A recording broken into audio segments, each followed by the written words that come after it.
This is Will Montgomery, former Washington Redskins center. Yo, what's good, folks?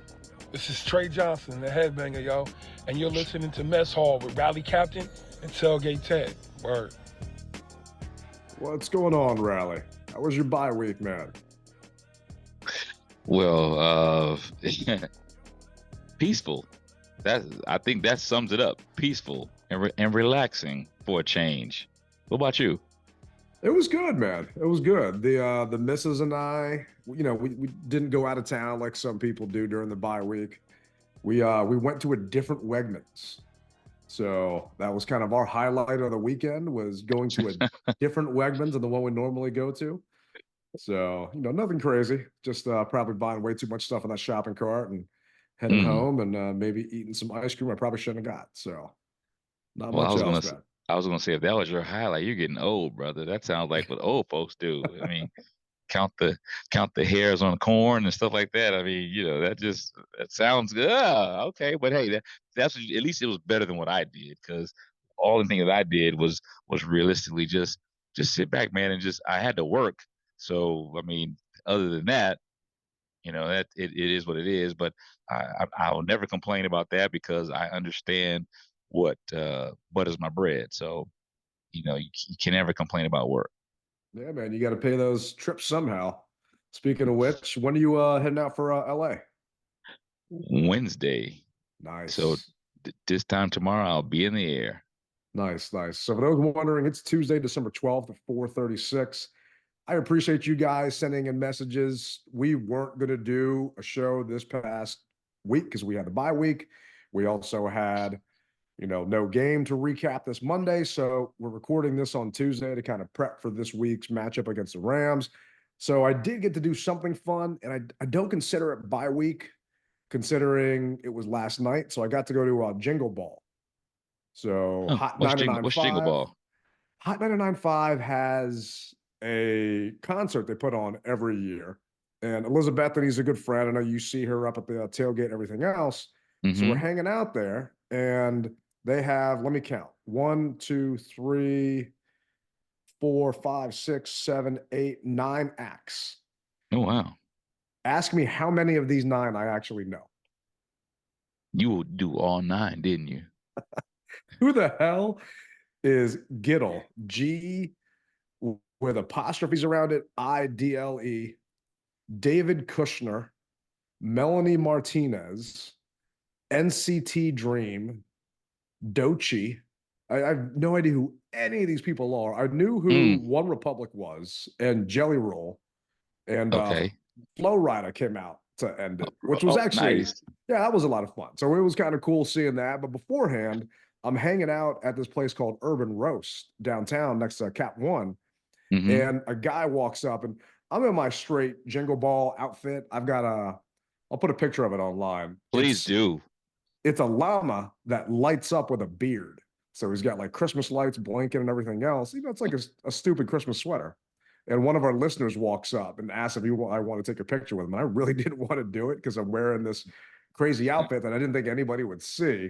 But it was actually a lot of fun, man, running into a couple listeners in places that I had no idea that they would be. Like the country concert and hanging out at this Christmas bar is actually a lot of fun.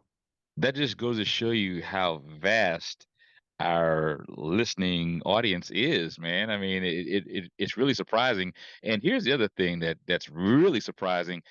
We were so busy doing what we were doing, it took other listeners to say, hey, you guys do realize that you've completed 100 shows.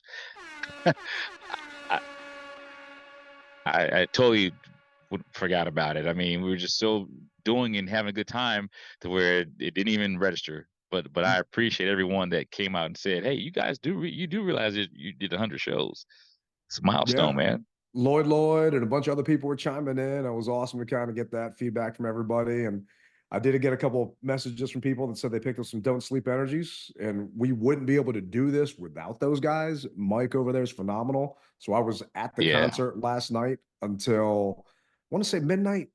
Then I went to the after party, and then I got up at 5:30 this morning. So thank goodness I had those Don't Sleep Energies sitting in the fridge to help me actually get through this day, because I would be passed out right now if we were actually recording. I'd actually grab any of those. And for everyone that's listening and viewing, if you're going to order Don't Sleep, you have to do us as well as Don't Sleep a big favor and type in DMV Mess Hall in the code section so that you can get your discount. You really, if you like Don't Sleep and you like saving money, I mean, I like both of them. So best believe I put that in the section so that I can get my discount. Get yours too. Don't be shy about it. Make it work for you the way that we make it work for us. Yeah, there's what, 2 away games left on the schedule. So you could put an order in right now. Go to don'tsleepenergy.com, get yourself some red berry shots so you can stick in your carry-on. I mean, except the one to New York. I don't know if anyone would be flying up to New York. Like, I'm You taking the never train know. up. You're taking the Okay. bus. Actually, the So bus got canceled, bro. what? Yeah, man, the bus Oh got man. canceled. We've got let's face it, and this is something that every business owner knows about. When you have a bad product, people don't want to spend money on it. And so a lot of people said, you know what? Hey, we will not be going. And so it is what it is. It happens. It's a part of life. I'm assuming you're still going though. I I mean, will still be going. okay. The streak will be intact So, unless uh-oh. some unforeseen reason, i.e., weather, says don't go. Gotcha. Well, I'll be up there. So if you're Okay. coming up, let me know because I want you to meet Tailgate Joe. If you think my tailgate's crazy, this guy's like Chuck Norris level. I mean, he's got a Wow. whole crew and they charge like $450 and like a bunch of money to do this thing. But I want you to meet Tailgate Joe when you get up there. I mean, he got pizza ovens, like custom pizzas he's making for people. It's insane. So, but I'm So looking forward to that game.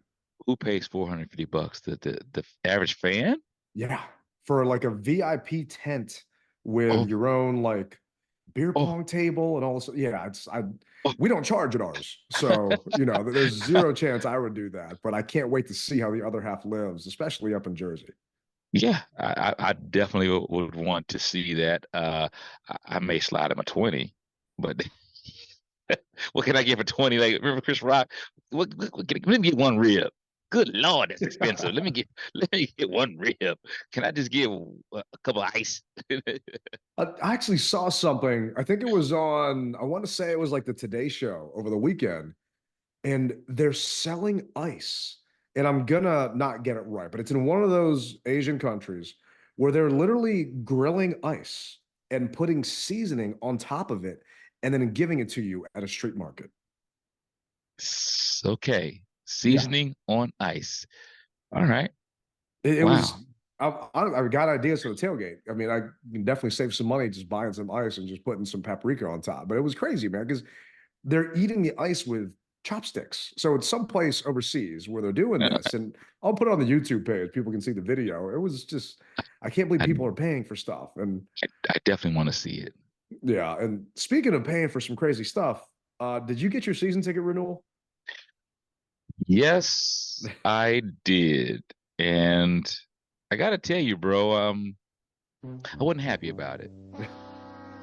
I You and really, I think everybody else out there. yeah, I wasn't happy about it. And so I'm gonna say this. I'm not one of these guys who doesn't understand economics or the economy. I do understand that. I think that what they should have done is said, hey, in the forthcoming season of 2024/25, we will be upping the tickets in February to this price if you're a season ticket holder. I think maybe I would have been able to stomach it a little bit, but no, they said, take this right now and deal with it. Yeah, man. And that was what I was frustrated about. Like those of you that don't have season tickets, all of us season ticket holders got our invoice. It was a nice letter, and I think it was a video from Jason Wright. I didn't bother Right. clicking on it.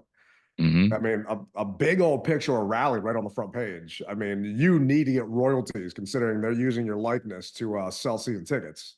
And by the way, my picture is on there, but I'm not getting paid. So if you're not paying me for your season ticket members, okay, it's not going to be coming to my pocket. They just put my picture up there. Why?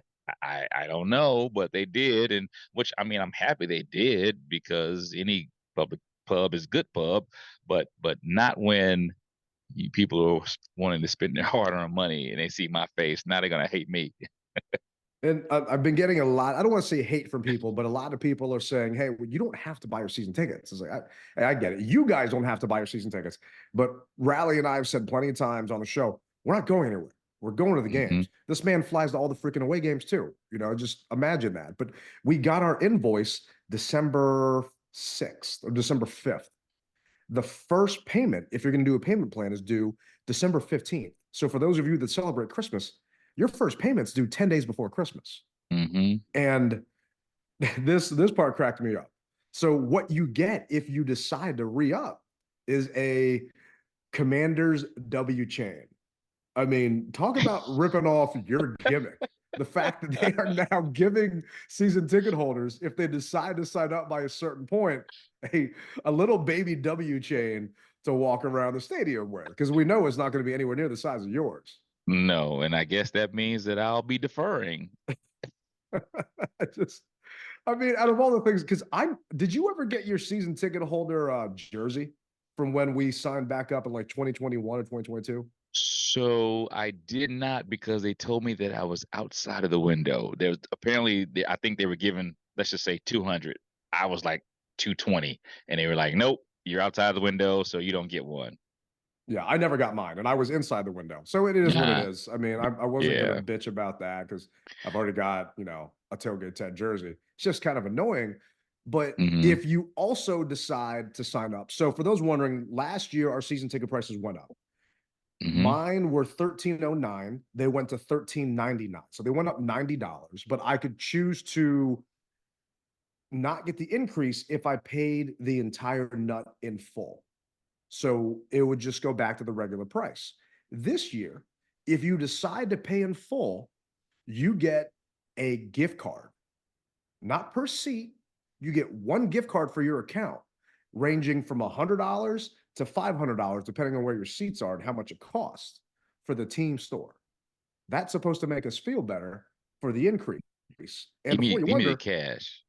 Yeah. Oh, I'd rather have the cash because I'm on record, and I know they're not happy about this. I am not buying any more gear. I mean, this is a Washington football team Star Wars shirt that was on the discount rack in the team store, a couple of years back. Yeah. It's like, I don't want a gift card to the team store to buy stuff that I don't know if it's going to be relevant in a couple of years, considering everything that's happening with the rebrand or another potential rebrand. So unless that gift card, I don't have to worry about it expiring, it just does me absolutely no good. I would rather get money back in the stadium on concessions. Parking's costing me $500. Maybe give me a discount on my parking pass or something like that instead. But no, they're giving it to on the team store. It's ridiculous, man. Baller. Yeah, parking costs you the same amount, man. Well, you ride with someone else? Luckily, I ride with Rodney. Shout out to Rodney with the Commander's truck. He can't miss that thing for a mile away. But shout out to him. But I take care of him on other things for taking care of the parking. So it's a win-win situation. And they're also redoing the parking at the stadium. So it's no longer going to be FedEx colors. And they talked about this with fan captains a couple of years ago. They're actually instituting it now. So the purple lot is going to turn into the burgundy lot. The orange and green lot are going to turn into the gold lot. So it's just going to be burgundy and gold because that's supposed to improve ingress and egress. But regardless, my season tickets went up $300 a ticket. Right? They said the average increase was no more than 7%. Mine went up over 20%. And I don't want to get in your pocket, but I can only assume based upon where you sit that yours went up more than 7%. Yeah, it went up. And let's just say the captain was not happy. But I understand. I don't like it, but I understand. And next time, the same way that you have these forums where you call people or send them an email, I think you might want to do that. send out an email or give us a call first and let us voice our opinion, since we are a opinion driven fan base apparently. I get it. It's like if we want FedEx to be better, they're going to pass the buck down to us, and we're going to have to pay for it. Mm-hmm. So prices go up. We've had 2 ticket increases in 20 years. So I'm not crying over that. I'm crying over the fact that you didn't give us warning. Jets fans got their invoices in October, right? They didn't get their invoice a couple of days before Christmas. They got their invoice in October. So you can kind of budget for this. And I Definitely. did a bunch of media around town just kind of voicing my displeasure with it. So I don't think I'm going to get my invite into the owner's box towards the end of the season. But, I just want them to know that, hey, we get it. Stuff Yeah. goes up. But we're also not millionaires. Like, you guys can just drop cash like that. All of a sudden, we're getting hit with a bill out of nowhere that we knew the bill was coming, but now the first payment is due right by Christmas. Have a little heart.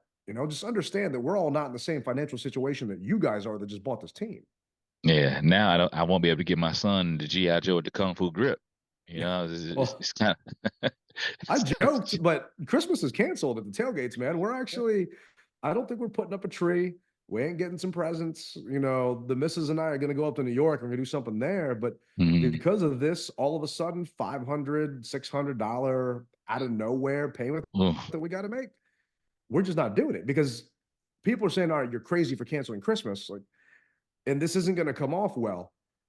I get 10 Commanders games. Christmas is one day of the year. So to me, those 10 Commanders games are more important than obviously December 25th. And I know it's going to piss some people off, but hey, I got to pay for my season ticket somehow. So what am I cutting? We're cutting some presents this year.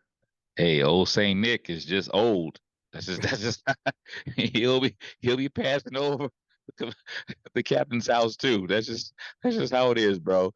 But hey, man, when it comes down to it, it reminds me of, and this is another topic altogether, but old people or older people on that are retired, and they say, I didn't know whether I was gonna pay my rent or my medicine. So you gotta juggle what you want to do, and so there we are. And I will be making my payment begrudgingly, but it is what it is. And I also feel as though they should have waited. And I say that they should have waited to say, hey, look, we're going to be bringing in hypothetically general manager so and so, and we're going to be making this guy our head coach. Give me something more to look forward to my payment going out of my pocket versus, hey, it's going up, so shove it or love it. Take it. That's just how it is. You force down your throat. I need to see more, because a lot of people have said, whoa, we've got a subpar or inferior product and you're raising prices. That doesn't bode well. Well, the other part is they said they're raising prices because every home game has been a sellout. Like, it's been a sellout from a bunch of the opposing fans taking over our stadium. All the Bills fans flooded us. I mean, Bills Mafia just took over FedEx Field. The Giants fans took over. We all know the Eagles fans did. You saw all of the Dolphins fans. Miami flew north for the winter, and they took over our stadium. So you're penalizing us because all the away team fans are coming in and buying up seats. I mean, just the messaging around this. I wish they would have, talk about focus groups and this and that. I wish they would have had a fan or someone read this and how you guys are trying to justify the cost increase. It's like, oh, because you guys are sitting next to a bunch of Bills fans, we're going to raise your season ticket price up. Like, no, make single game tickets cost more money than regular game tickets.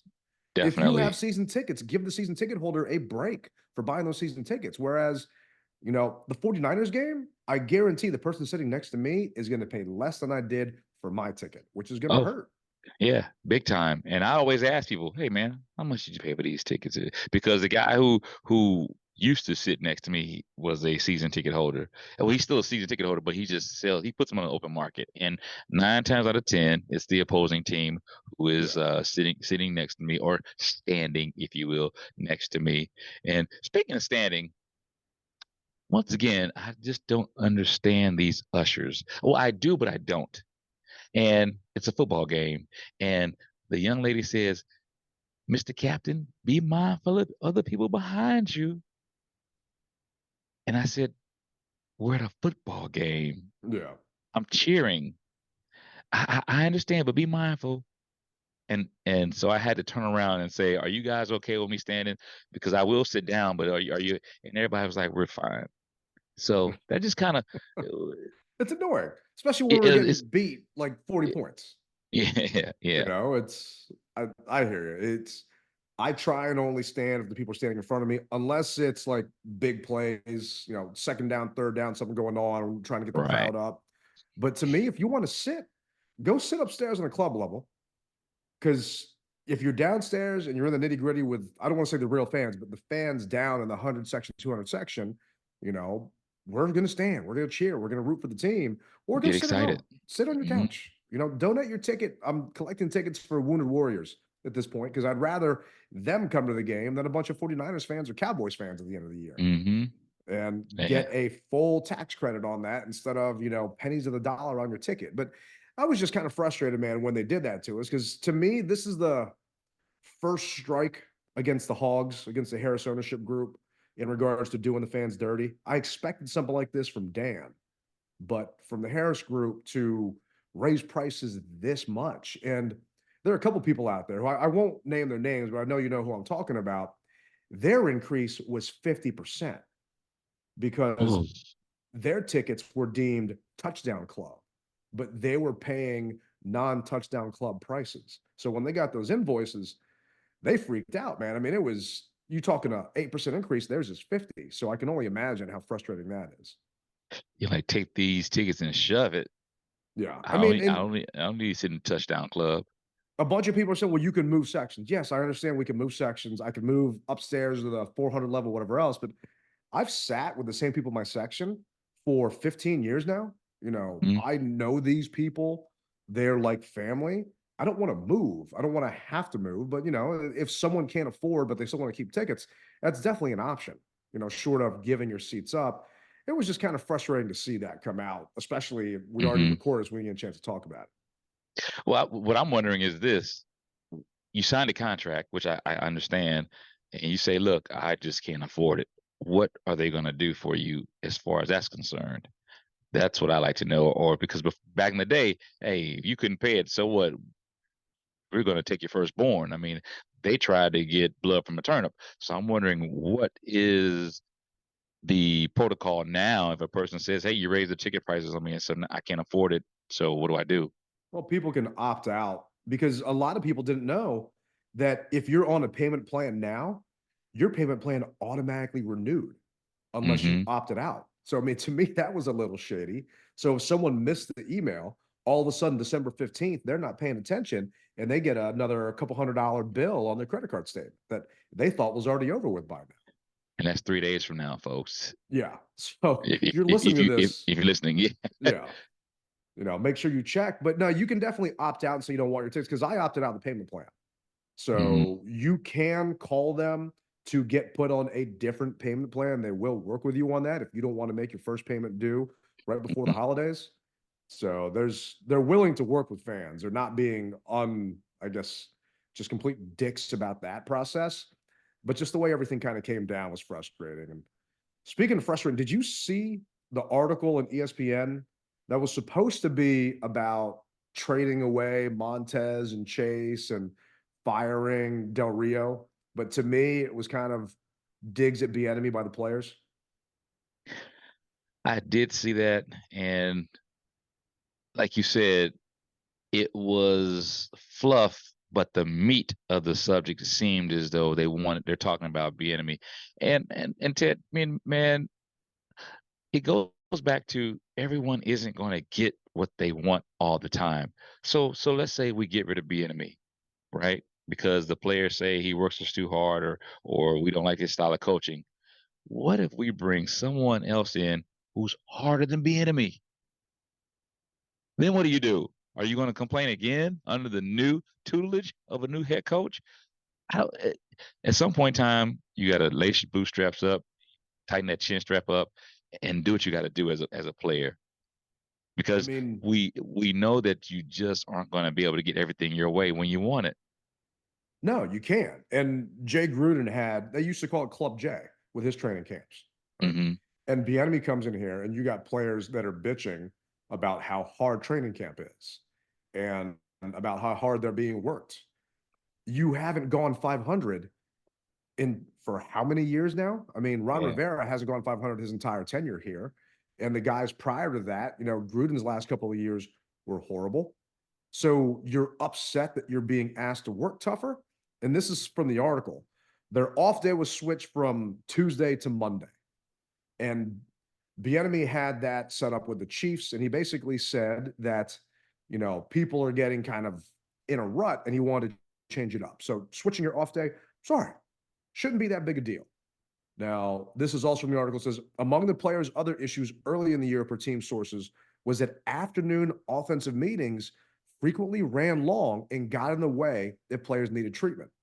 Bieniemy's initial concession was to allow players to use foam rollers on the floor of the meeting rooms to save meeting time. And then another one said in recent weeks, Bieniemy has relaxed some of the demands, including shortening Wednesday practices from 2 hours to closer to an hour and a half. I mean, you guys are getting your ass kicked up and down the field. You haven't won anything in how long? Mm-hmm. And you're pissed off that the coach wants to keep you there for 2 hours versus an hour and a half? Yeah. How do you Yeah. expect to get better as a team if you won't even do these small things off the field? Mm-hmm. I don't get it, man. It goes back to what I was just saying, Ted. So you take away Bieniemy, but you don't know who your head coach is going to be. And if you've got a hard-nosed head coach who doesn't care about that, you just jumped from the frying pan into the fire. What are you going to do? So you got to deal with it. The grass isn't always greener.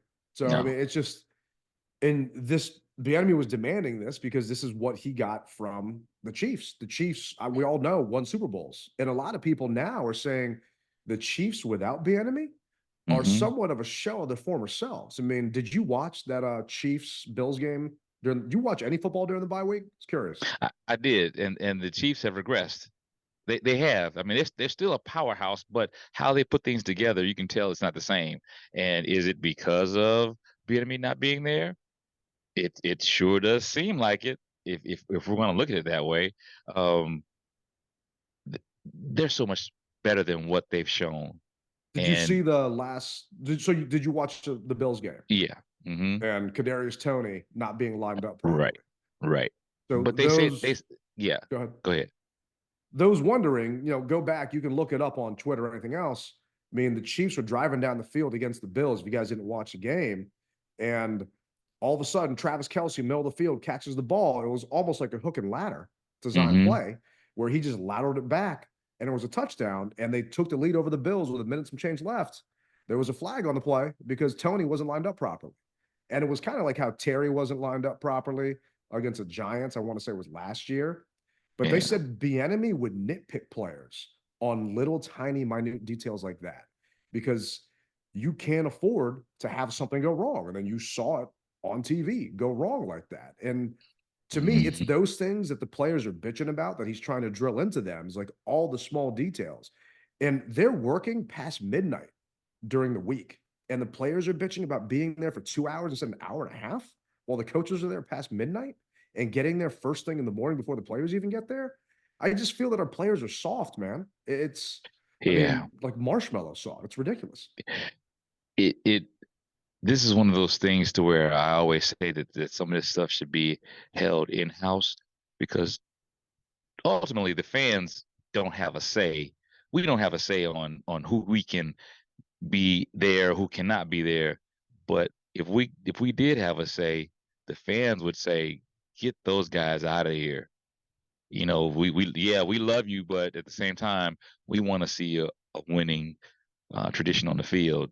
And if you're complaining, the fans would say leave. And I'm sure that if this was a fan-run team, a lot of these guys probably would not be here.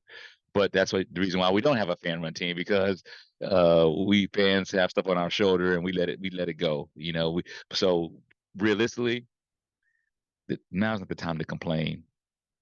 It isn't. No, it's not. And I mean, it just, to me, it screams loser, that this team Mm-hmm. is a loser. And I feel their comments have come out. You know, we all know Ron is gone at the end of the year.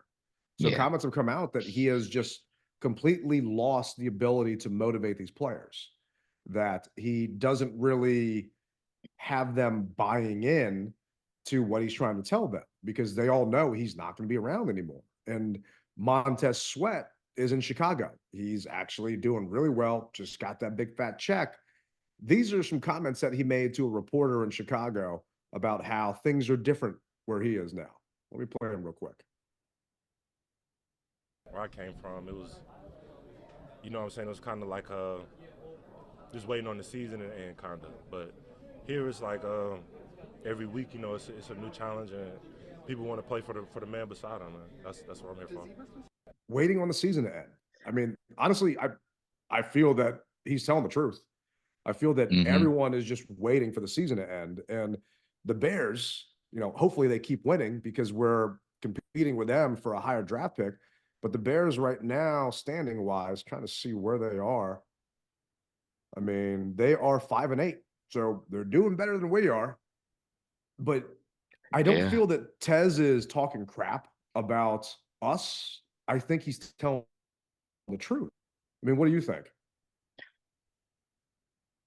I think it's a little bit of a dig. I think he's telling the truth, but at the same time, I'm gonna get my dig in because he saw what the, if you want to say, culture was here or is here. He was been a part of it for all these years.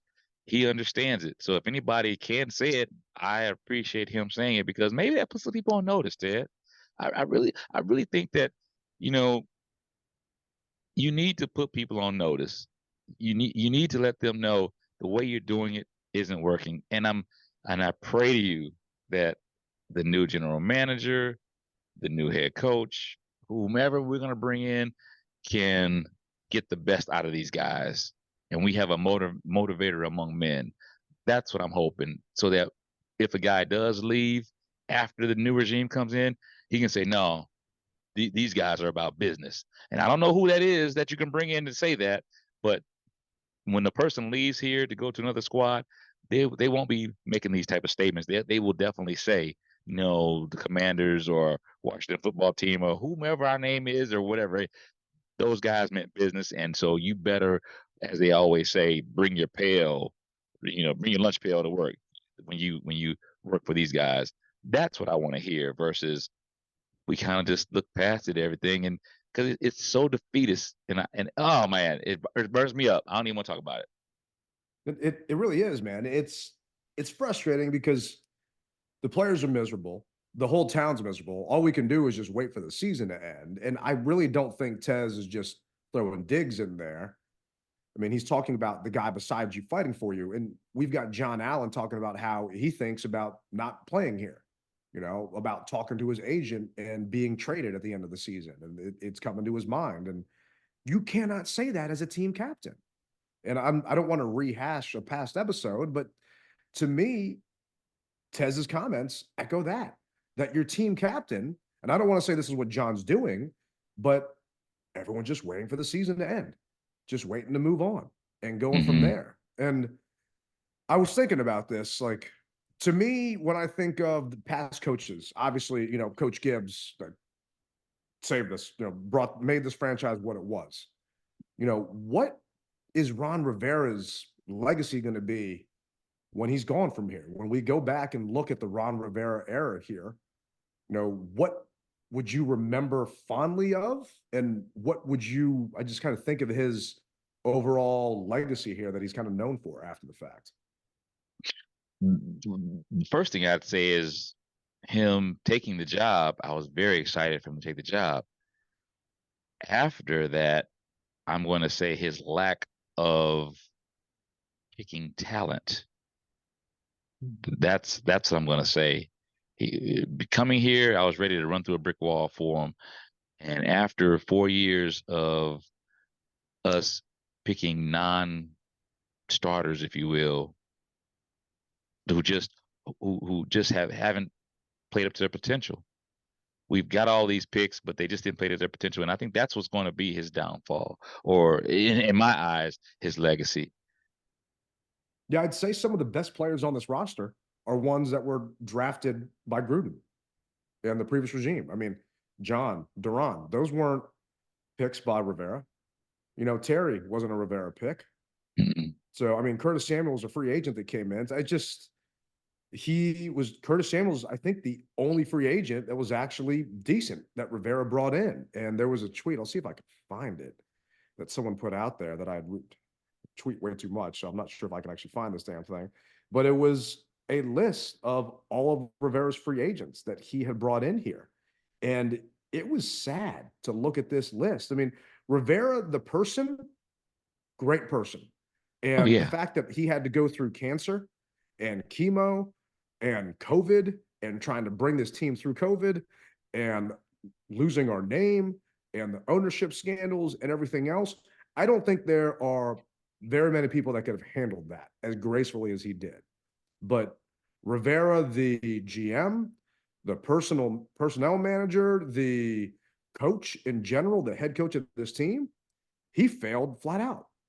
And, you know, we've brought it up numerous times. The only reason we got in the playoffs is because Doug Peterson benched Jalen Hurts and wanted a better draft pick. You know, realistically, it has been an abject failure. And this was from Commander Sean. Notable free agent signings under Ron Rivera. William Jackson III, bust. Ryan Fitzpatrick, bust. Charles Leno, jury's out. Bobby McCain, bust. David Mayo, bust. Joey Sly, depends on the day. Andrew Norwell, bust. Trey Turner, bust. Andrew Wiley, not working out. Nick Gates, not working out. Cody Barton, not working out. Only one on here, really? Curtis Samuel. I mean, these are the guys that they brought in here. And the players that we've lost, Brandon Sheriff, right? Tim Settle, DeAndre Carter, Morgan Moses, Dustin Hopkins, Ioannidis, Trent Williams. I mean, those are some. Morgan Moses is still kicking ass up in Baltimore, right up the freaking road. Yeah. You know, I mean, I get Sheriff got paid a ton of money, but you let these guys walk. And I'd kill to have Tim Settle back right now. I just feel that he had heart that people just kind of rallied around. And for me, his legacy is one of just losing. And I also blame him for, I hate to say it, but I blame him for this Commanders name. I don't think we would be the Commanders if Ron Rivera was not the head coach when we went through this rebrand. You don't think that? You really? I really don't think that. I think because Rivera's got so many close ties to the military, he wanted it to be military themed. And I think that's why we're the Commanders. The fact that you had your head coach and GM making decisions around the brand of your franchise, where they're going to be here permanent and we're going to be here forever, was asinine to me. I did not get why they were letting Rivera do that. And you saw the making the brand videos and this and that, where they accidentally leaked the name of the freaking team on the damn video. I mean, it's just, it's dumbfounding. It is. And we're going to be moving past that. We're going to be moving past that. And man, when you bring it back up, though, it's hilarious. It really is. I mean, it's sad, but hilarious at the same time. I mean, they tried to hide it, but we got some sleuths.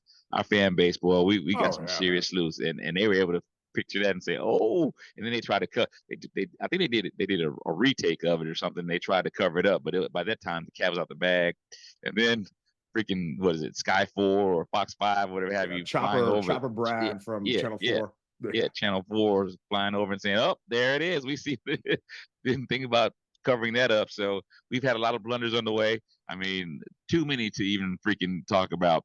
And that's why we're hoping that, you know, as you said, the Hog group, the Harris Owner group, they've already rubbed us the wrong way this first go around, and you got to make up for it. Everything that you do from this point on has got to be a hit. It just does. Otherwise, you're going to have this fan base looking at you side eye, because that shininess is wearing off. We understood that nothing much could be done because you basically had 30 days to deal with a brand new team. We got it. But now, come January the 9th or 10th or whatever that date is, the fans are going to expect excellence. Yeah, they Greatness. definitely are. And yeah, Josh Harris met with, I'm trying to remember who it was. It was some conference downtown DC. It was a Sports Business Journal conference. And Josh Harris was on stage speaking. And he has one quote at the end saying that it's a long journey. There's no shortcuts to the top. There's shortcuts to the middle. You want to be 8-8, I can get you there quickly. 8-1, you want to be great, there are no shortcuts. And I completely get that. It's going to take time. And you have time, at least from me, to get this right, because I'm sick and tired of mediocrity. I'm sick and tired of us being just good enough to potentially have a December game that means something and then get killed, and then we don't get a good draft pick. You know, let's be bad to be bad right now. Potentially, we could get the 3rd pick in the draft. I don't think we're going to get as high as 2, but we could get as high as 3. And then hopefully draft someone that the GM and the coach want, and they're going to be the cornerstone of this team. I mean, to me, that was Trent Williams when we had Trent. You know, he was your freaking foundation. And I don't know if we're going to take a left tackle or what we're going to do, but I agree with, Josh, who says, no shortcuts, 8-1. I don't want to be 8-1. I want us to get back to what it used to be back at RFK. And who knows if we'll actually get back there. It's just these next couple of weeks being in limbo. Like, what are you rooting for? What are you cheering for? Like, did you watch the Rams and the Ravens game? I did watch a little bit of that. And, the Rams looked to be a pretty good opponent. They took it to the wire. If it hadn't been for that return punt, 76-yard walk-off punt. Yeah. And that's their backup kick returner. That wasn't even their starter, because the starter was hurt. And for those that didn't see it, I mean, the Rams, they were definitely in contention to win the game. And they had actually, I think they won 3 games straight. So the Rams are 6-7 right now. They beat the Seahawks twice. They beat the Colts. They beat the Cardinals twice. And they beat the Browns. So I don't want to say they beat a bunch of juggernauts. I mean, the Seahawks, we didn't beat them. We did beat the Cardinals. But the Colts and the Browns, not really the toughest. Where would you think they are on the NFL power ranking list? The Colts and Browns? No, the Rams. The Rams. Well, give me where they were. How about that? Can you give me that? Where they were prior to the game? Yes. See here. I'm not sure if I can give you that one. Okay. No, I got you. So actually, they did not move after they lost to the Ravens. They didn't move. And that's only probably because of the teams that have played. No one has made enough of an impact to be able to move. What number were they? I'll tell you what number they were, then you know what it is. Well, I tried to slide it in there. You almost got me there. I'll let you know what they were in week 10. How about that? Okay. All right. In week 10, let's see here. Let me see if I can find. I tried. In week 10, they were 3-6, and they are ranked 27th in week 10. Ooh, okay. That was week 10. That was week 10. Here we are. In week 15 now. 15, yeah. I'm going to say that they were probably 24 now. Close, man. Close. So 24 is your final? Yeah. You want to up it or move it a little bit? Well, I mean, 25. Okay. What are they? Almost. So they are 20th on the list. Huh. So plus or minus 3, not bad. It says here, the Rams will look back at the missed opportunities in their valiant OT loss at Baltimore and weep. Unable to get stops on either Lamar Jackson's late touchdown pass on 3rd and 17 or the 2-point conversion. The secondary had a rough day overall, allowing 2 busted coverage touchdowns in the first half. The Rams offense was mostly terrific, and Cooper Kupp had his biggest game in more than a month. But 4 straight second half punts prevented them from seizing control when given the chance. They certainly rued the third down sack Matthew Stafford took in that range of the game immediately after the Baltimore safety, knocking them out of field goal range. The Rams can still get in the playoffs, and the schedule isn't terrible, but this felt like a missed opportunity to steal one against a quality opponent. So I don't want to say the Rams are desperate, but it's 6-7 right now. Their backs are against the wall. They can't really afford to lose, and they've got a soft Commanders team flying cross country coming to town that's complaining that their coach is keeping them an extra half hour that they don't want to be there. So it doesn't sound good, but it's in the making for them to come out victorious. Although we have seen stranger things. I never would have thought that Chicago would have beat Chicago beat Green Bay. I never would have thought that. I never would have thought that Miami would have lost to Tennessee, but hey, it happens. And but they are in playoff contention.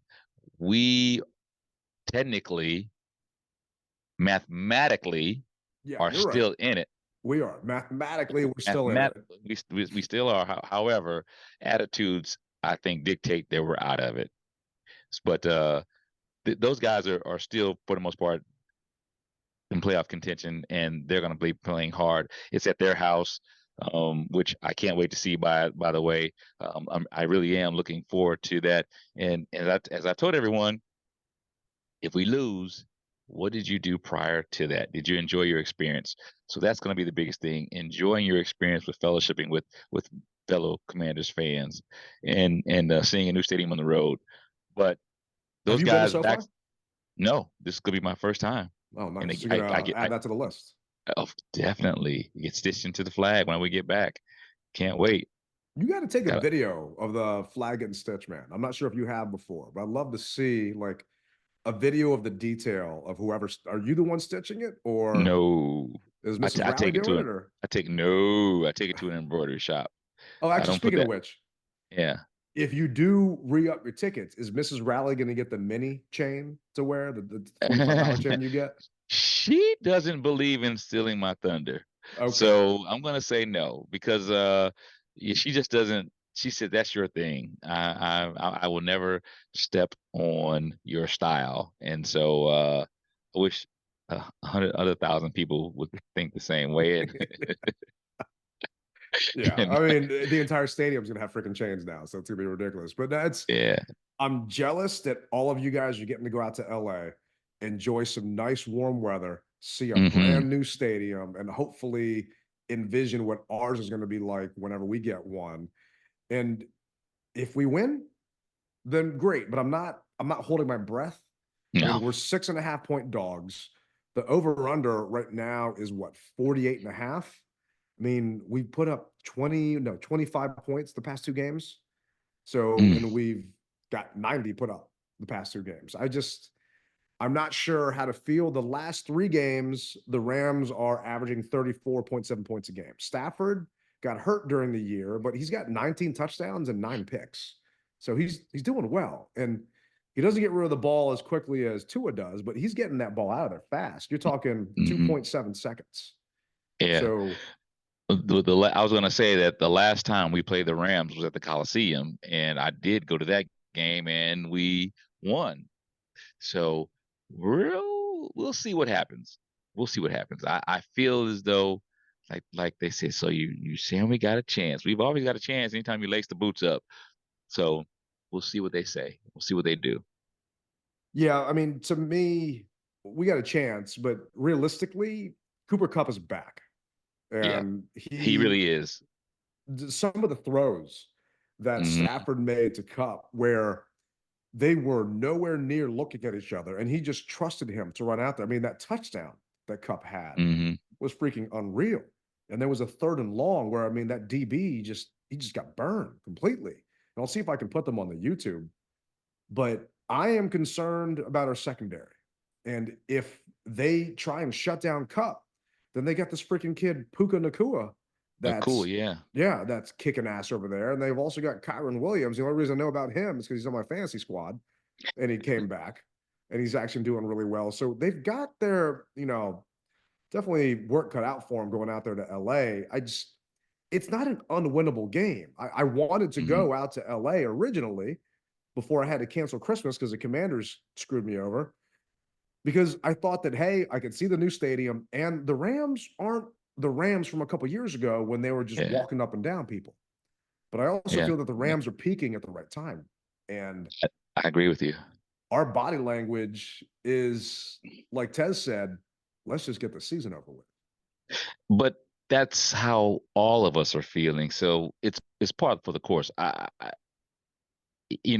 never played NFL ball, but I've played on enough teams to know that when you're at this part of the season, you're just like, okay, Heavenly Father, just allow me not to get injured and let me just go through this because I've got Bora Bora on the mind or the Maldives on the mind, or somewhere in the Pacific Islands. I wish, man. I'm going to Ocean City, Maryland. I can't afford no Maldives. Yeah, there's zero chance. But I think guys are just trying to get through the year. Yeah. Not hurt. And speaking of which, Jamin Davis, done for the season. He's on IR. He had to undergo surgery for a shoulder problem. I guess that he happened against the Dolphins. And he played in 55 of the 61 snaps. So I don't know exactly what happened, but this is Ron talking about Jamin's status and kind of when everything went wrong. And then with Jamin, the plan to replace him, is it going to be David Mayo? And when did he get hurt, and what's the loss there for him? Well, the biggest thing more than anything else was, it happened during the game, and he came off for a second. They checked him, and he said he was fine. He went back out there, finished the game, but he was still having a little bit of trouble the next morning. And so they examined him, and then they felt that he needed to get an MRI. And after getting the MRI, they got for a second opinion, and then it went from there. So it was unfortunate. Young man's done a great job for us, and really excited about who he is becoming as a football player. Playing the Will backer for us, he's done a great job. He had to play a little bit of the mic in some of the situations when Cody was down, but that's all part of his growth and learning, and he's done a nice job. So it's Mayo and Barton that are going to be out there trying to cover Kyron Williams and slow down this Rams defense or offense. And I'm not holding my breath on that. But one thing that is interesting is the team has until May 2nd to exercise Jamin's fifth-year option. So linebacker fifth-year option, not as crazy as a fifth-year option that they were going to have to exercise for Chase. If they decide to do it, then it's projected that his salary is going to be $13.3 million. You as a fan, would you do it? I wanted to look and see what linebackers are getting paid and the top linebackers right now. Okay. But to me, he has not lived up to his draft position. He definitely has not lived up to the 19th pick in the draft. There's zero chance. I don't think anyone would say he has. And for the amount of money it's going to cost, $13 million, I feel like that's kind of cheap. So if you can keep him at that point, and he shows flashes, man, down in LA, Atlanta, and he's covering Bijan, and he's there, and he's able to pick the ball off and do stuff. But I feel like for every step forward he takes 3 or 4 steps back. I mean, Saquon burning him, just owning him both games. It's frustrating. But Saquon is just a beast all in itself. I mean, the guys were having a hard time covering him last night. So, but I hear you. You don't want to hear that when it's your linebacker that's getting toasted. So do you look at someone else, who a faster guy that can cover? I mean, we've got so many possibilities in 2024, and I hate to continue to say that, but that's where my focus is. As a fan, I wear 2 hats, Ted, and I'm sure you probably do as well. As a fan, I want us to win games, but my management hat says lose these games. I really do feel that way. Fan, I want us to win all the games, but my manager hat says lose these games. Let's get out of this season and let's get ready for the rebuild. That's how I really feel, man. The only person I want to see something from is Sam. That's it. Yeah. Because Jamin, and this is, these are PFF grades. His rookie year, he got a 46.8 for the year. It's his rookie year. I get that. 2022, they gave him a 62.9. This year, he's got a 67.6. I mean, his best game that he got graded was the Falcons game at that point. And he's just been up and down. It's just the inconsistency from his game. The worst grade he got this year was against the Eagles, a 50, and then Dallas, a 50.1. I need to see more from him consistently, and I don't think we're going to see that. And now he's done for the year, so we're definitely not going to see it. He's done. It goes back to what we've said all season. We are consistently inconsistent, and that goes for everyone on the team. I mean, look at the numbers that Terry's putting up. Look at what Jahan is putting up. I mean, you would have thought that these guys would have had all kinds of crazy catches, but here we are. And we're saying, are they really worth the money? I never thought I would say that about Terry or Jahan or anybody else.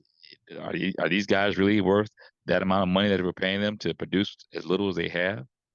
Yeah. I mean, Jahan at least is a rookie, so you're not having to worry about that there. But Curtis Samuels, he's going to be a free agent at the end of this year. Do you bring him back? What are you going to do? Terry signed that big deal. So it's just another new system coming in, and really I don't think we're going to see, and we know what we have in Terry, in my opinion, but I don't think we know what we have yet in Sam. And from a grade perspective, he's been all over the map too. I mean, he has a kick-ass game against the Seahawks, making the most beautiful throws that I don't think I could ever see anyone else make. Then he's just a stinker against the freaking Giants and Tommy DeVito. But is that more so on Sam, or because of the offensive lineman he's surrounded by, or because of Eric Bieniemy's refusal to change up the script and just be so adamant? And then we see him, in the Bills game, throw how many picks and should have been taken out of that game. So now he actually has to go up against the Rams, who have a pretty good defense. Yeah, Aaron Donald. I mean, defensively, the Rams are giving up, they're 18th. They're giving up 339 yards a game. In the air, they are allowing 226.7. So they're 20th. So, I mean, that pass rush, though, Aaron Donald coming up to get us, I'm concerned. Are we going to get a real chance to actually evaluate Sam because of the teams we're going up against? We still got to deal with Chase coming back to FedEx. And he's going to be hungry, and Bosa and everyone else over there. But I don't know. The next couple of games, I don't want us to win. I'm sorry. I don't. To me, it gets us absolutely nothing. But I want to see Sam do as well as he possibly can, so we can finally put to bed, whenever the draft is, when we get that pick, should it be a quarterback or should it be a left tackle or something else? And there are fans out there that want Marvin Harrison Jr. And I want to smack him, man. And I'm not into, I'm just like, wake up. We don't need another wide receiver here that can't block or do anything. And I understand Marvin Harrison Jr. is being compared to Calvin Johnson, but what did Detroit win with Calvin Johnson? Yeah. I need linemen. I need the big beefs up front. I got to have that to protect them. But that's another thing that I was going to say. We talk about, you want to see Sam do better, but realistically, is he going to be able to do better? That's the question. Exactly. We don't know. And there's a part of me that feels that we should save him. I mean, let him play, but at the same time, if he's getting killed and he's supposedly our future, no matter who you put back there is going to get killed. I don't know if he's our future, is my thing. I'm not sold on Sam being the future. If you get a chance to draft someone this high, I think you have to take it in regards to a quarterback, because you never know if you're going to be up here again, the second pick, the third pick, the fourth pick in the draft, if you get a chance. And, right now, draft order wise, we're fourth. And I think you got the Panthers that are going to get first. You've got the Patriots that are going to get second. I can't see them winning any more games. And I can't remember who's third, but right now we're fourth. And I don't want to let someone slip through our hands at that point that could be a potential Tua. is what it comes down to. Mm-hmm. Oh boy, we that's the beautiful thing about this, man. And I keep saying that 2024, here we come. What are our talent evaluators going to say? What's our general manager going to say? What are they going to do? And it's going to be interesting, man. And I for one, I can't wait. But I still want us to win. It's my fan I hear you. aspect. I hear you. To me, right now, the Cardinals are third, right? Mm-hmm. The Bears are fifth. I can see the Bears winning a couple more games. I can see the Cardinals winning a couple more games.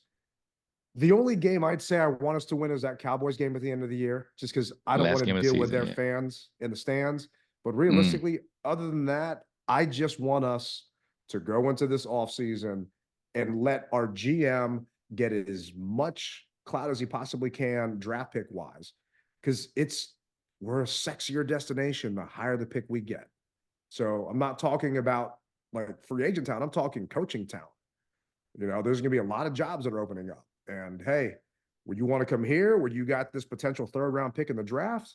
Or what do you want to do? And in regards to Sam, he's going to be running for his life against Aaron Donald. Mm-hmm. But to me, is he recognizing where the blitz is coming from? Is he making the right decisions? If he can't, let's just say it's a 3-step process. If he can hit step 1 and step 2, and he doesn't get to step 3 and actually complete that pass, if he can show me he can do 1 and 2 like consistently, then that's a different story. And I'm not going to blame him about 3 because his offensive line is crap. But if he knows where the blitz is coming from and he makes the right read, but can't actually get it there because his receiver's not getting separation, then that's another story. So I think we've seen that though already. Not consistently enough for me. Okay. And I don't think that you're going to get it consistent these games either, because as you just said, the pressure he's going to be under. I just don't think that it's plausible or feasible, but we will see. I'm like you, man. My hat goes off to the kid, and I hope that he can pick up the blitz. I hope he can change the coverage. I hope he can do all of that type of stuff. But we've seen on average, he has a difficult time doing it. But I'm still trying to ride with him though, because maybe experience is the best teacher.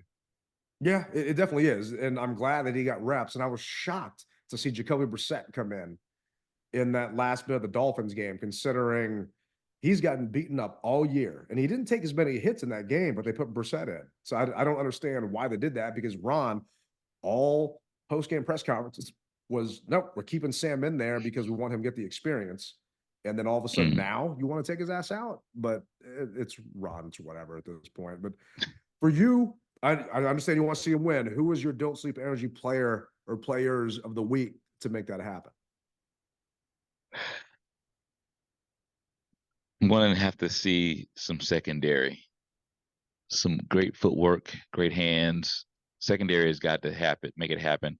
I think our front 4, front 7, I think they'll be okay, but that passing attack scares me. So my DBs and safeties, I got to see it.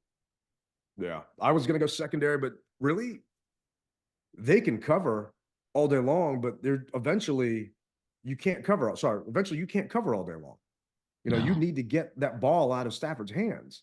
And John, Duran haven't done anything. And they're complaining now about getting double teamed because you don't got Chase and Tez there. Well, you guys are getting paid a ton of money. And you're here to make plays. You haven't made any. Fight through it. Let's see what you can do. Because you know who's also getting double teamed all the time? Aaron Donald. And he's still making a freaking impact every single chance he can get. Triple team. Yeah. So I saw where he got triple teamed. Yeah. And John's talking about potentially not wanting to be here and this and that. Prove you still want to be here. Do something on Sunday. Actually show up and show out. And we'll see what happens from there. Maybe, you know what, John?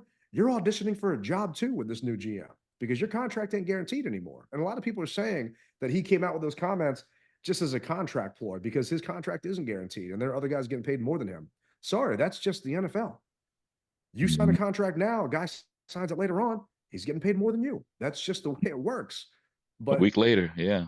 If you actually produce and do something, then maybe you don't got to worry about it. And then that contract will work itself out. But I have not seen anything out of John to make him an actual leader on this team right now. And I need to see that if we're actually going to win this game. I mean, prediction wise, I'm taking the Rams. I can't take us to win this game. And part of me wants to put money down on the Rams to cover the 6.5 points just because of how much we've lost lately.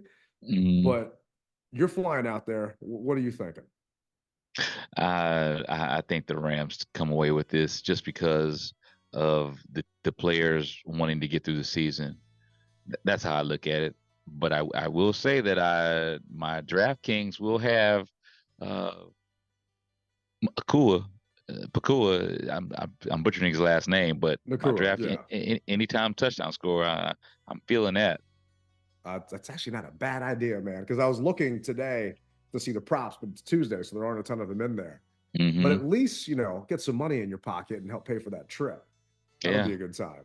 Because Nakua and Cooper Kupp, maybe a little parlay on the Rams to see what happens there. But are you going on the field? I don't know. So I never know until later on. But go ahead. You got to get some of those SBEvent.net stickers, man, or something for the players, because Bora Bora, Maldives, they can afford that trip. I can't. So just a couple more weeks till they get to go on vacation. Yeah. Well, hey, that would be lovely for that to happen.